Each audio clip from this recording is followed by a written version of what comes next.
Chapter 6. A Plan of Escape. Flanagan, the time conductor, also affectionately known as TC to his friends, walked quickly back to the train depot and boarded Old Destiny. Spencer greeted him at the entrance to the high front cab with a worried frown. "What happened, TC?" TC made a beeline for the driver's seat and sat down, shaking his head in frustration before answering. Spencer followed closely after him, looking so tense and ready to spring into action that TC wasted no time in getting straight to the point. "I am afraid that I don't have any good news for us at the moment, Spencer. The Time Bandit has administered a drug to Sophia, causing temporary amnesia. Thankfully, the effect of the drug is only temporary, but it does mean that for the time being it is not likely that Sophia remembers either one of us." Spencer stared at TC with a wide-eyed, stricken expression. "But how can we rescue her then if she does not even know who we are?" Looking as though he might fly right out of the cab, Spencer began pacing back and forth. "Oh man, you were not kidding. This is not good. Wait though. Do you think there is any chance at all that Sophia might still remember Daniel?" TC perked up a bit at the question and edged forward in his seat. Suddenly his countenance brightened, and he snapped his fingers. "Well, let's see. I'm not sure, but since the drug affected only her short-term memory, and from only a part of the past day or so, it might be possible, that is if fortune is on our side. I think you might be onto something here. Well done, Spencer. The Time Bandit would not see this one coming. He will surely be focused on the idea of you and I showing up together to confront him as our next move." Spencer finally stopped pacing, and his eyes lit up with new hope. "That's it then. That is our angle." TC nodded in agreement and got busy right away opening up one of the overhead compartments. He pulled out a large and somewhat cumbersome toolbox and set it down with a loud thump on the floor of the cab. He then opened another overhead compartment containing a lunchbox and tossed it to Spencer, who caught it with a puzzled expression. Seeing Spencer's confusion, TC chuckled. "Trust me, we are going to need it." Spencer laughed out loud. "Okay. I believe you. In fact, I would not mind eating myself right now, but I'm too anxious to get going." TC grabbed a set of keys hanging from a hook on the side wall of the cab and waved at Spencer. "Yes indeed, we will eat more later, my friend, but for now let's go." In no time at all they were walking at a brisk pace in the direction of the Time Bandit's headquarters. Spencer wanted to run, but TC explained that running would draw undue attention to them. The train depot was just a few blocks away from the Time Bandit's headquarters, and so it did not take them long at all to get there. Upon their arrival, Spencer stood staring unimpressed and a bit slack-jawed as he surveyed the dull gray office building. "So, this is it? These are the Time Bandit's headquarters?" TC was all business as he answered. "Yes, and we need to go around the back. There are at least 2 holding cells in this building, and I was standing directly in front of one of them when I was talking with the Time Bandit. I kept him talking long enough to notice another cell further down the corridor, and I have a hunch Daniel is in that one." Spencer pointed up at the sun. "Are we going to do this in broad daylight?" TC was already heading towards the back of the building, and Spencer scrambled to catch up with him. "What if somebody sees us?" TC stopped briefly in his tracks and looked Spencer squarely in the eye. "I believe we can do this, Spencer. The Time Bandit is not expecting us to contact Daniel. His only precaution, I suspect, has been to post a guard outside of Sophia's cell to try and keep us from retrieving her." Spencer shook his head in acknowledgement. "I get it. It's like we are coming in, so to speak, through the back door." Still all business, TC set the toolbox down on the unkempt lawn that was much in need of mowing and pointed to one of the windows. "I believe that window right there is it, Spencer. The back door for us indeed." Spencer was pacing back and forth again. "Okay, so what do we now, T.C.?" TC pointed then to the toolbox and opened the lid. Inside were goggles, gloves, and a most interesting item, an electric angle grinder saw. Spencer gasped out loud. "Oh wow, TC, are you serious? Someone will hear us for sure." TC put on the protective gloves and goggles as Spencer stood watching open-mouthed. "Okay Spencer, now here's the plan. I am going to cut through that window and hopefully talk some sense into Daniel while you go straight through the front door and create a distraction." Spencer gasped out loud. "Oh man, this is wild, just wild, but okay, let's do this. Let's rescue Sophia." TC already had the saw in hand and was about to start cutting. "All you have to do is distract the Time Bandit and his lackeys for, let's say, around 15 or 20 minutes. Then you need to get out of the building as fast as you can and I will meet you out front." Spencer turned to go but then stopped. "But wait. We aren't going to just leave Sophia here, are we?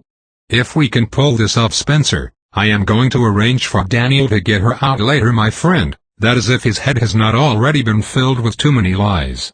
I know this is a risky plan, and so if you don't want to do it." Spencer cut him off abruptly. "Are you kidding me? I would not miss this for the world. Start cutting, TC. I'll meet you out front in about 15 minutes or so." Without looking back, Spencer tore off running towards the entrance of the building, and as soon as he opened the front double doors, he could hear the loud whirring of TC's single-quote-s grinder saw behind him. Stepping into the building, he noticed with relief that the noise of the saw was nearly undetectable inside. There was a clock on the wall at the front entrance, and Spencer made a quick mental note of the time before breaking into a full and noisy run down the hallway. His gym shoes squeaked loudly as he ran, but seeing no one around, he shouted out at the top of his lungs, "Hello, is anyone here?" Catching his breath, he came to a sudden and crashing halt. Directly in front of him now stood a tall, gaunt figure wearing an odd-long gray coat. His arms were crossed, and he regarded Spencer with open disdain. Spencer recognized the figure right away as the Time Bandit, not only because TC had meticulously described his appearance to him, but because Spencer had seen him before. It had been at the train station when he and Sophia had first met. Spencer had spotted an eerie figure standing in the shadows several feet away from them, and apparently Spencer's position on the bench, unlike Sophia's, had allowed him to view the Time Bandit. Unfortunately, at the time Spencer concluded that he must be seeing things, and so he had reasoned that Sophia would be better off without him. Much to his shame, instead of just telling Sophia what he had seen, he had chosen instead to flee the train station, and he was not at all proud of it.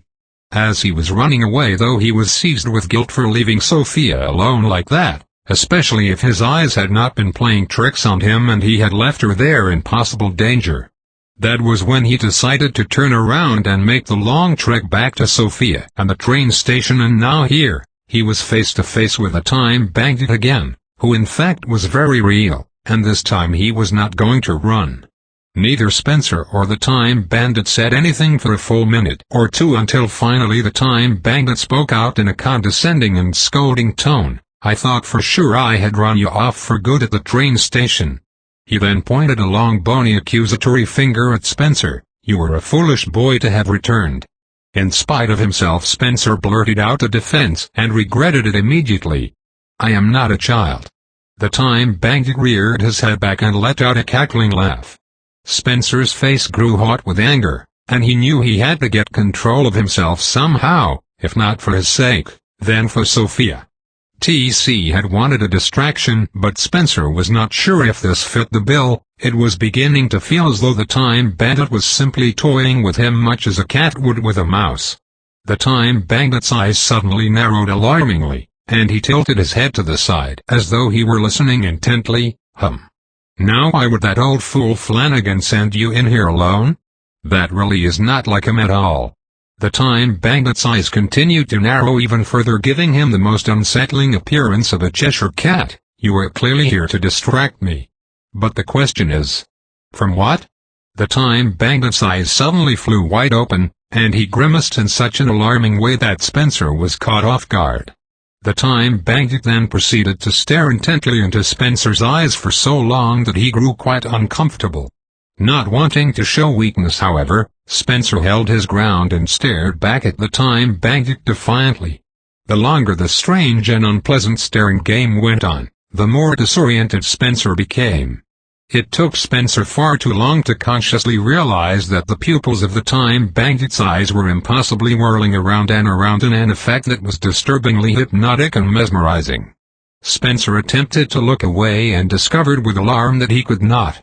Held captive in the Time Bandit's gaze, Spencer managed with great effort to speak. "I don't know what you think you are doing, but it won't work. I don't even believe in spells or hypnosis or whatever it is you are trying to do." Much to his horror, however, and from somewhere that seemed far away to him, he heard his own voice betray him. "Well, yes, of course I am here to distract you." The Time Bandit urged him on in a soothing tone. "Yes. Do go on." Spencer tried again in vain to resist the overwhelming compulsion to comply. "Daniel. We are here for Daniel." The Time Bandit reared his head back, but this time he did not laugh. Instead he looked as though he had been struck in the face. The hypnotic whirling of his eyes mercifully stopped then, and Spencer let out a sigh of relief as the spell, or whatever it was, began to break and he started to feel more like himself again. The Time Bandit also seemed to have now lost all interest in him, and he turned on his heel and ran with his gray coat flying out behind him away from Spencer and down the hallway. More than eager to leave that terrible place, Spencer wasted no time himself in running back to the building's front entrance. As he once again passed by the clock on the wall, he noted that 25 minutes had passed since he had first entered the Time Bandit's headquarters. Quickly exiting the building, Spencer took a deep breath of the fresh air outside and nearly ran headlong into TC, who was right there waiting for him just as they had planned.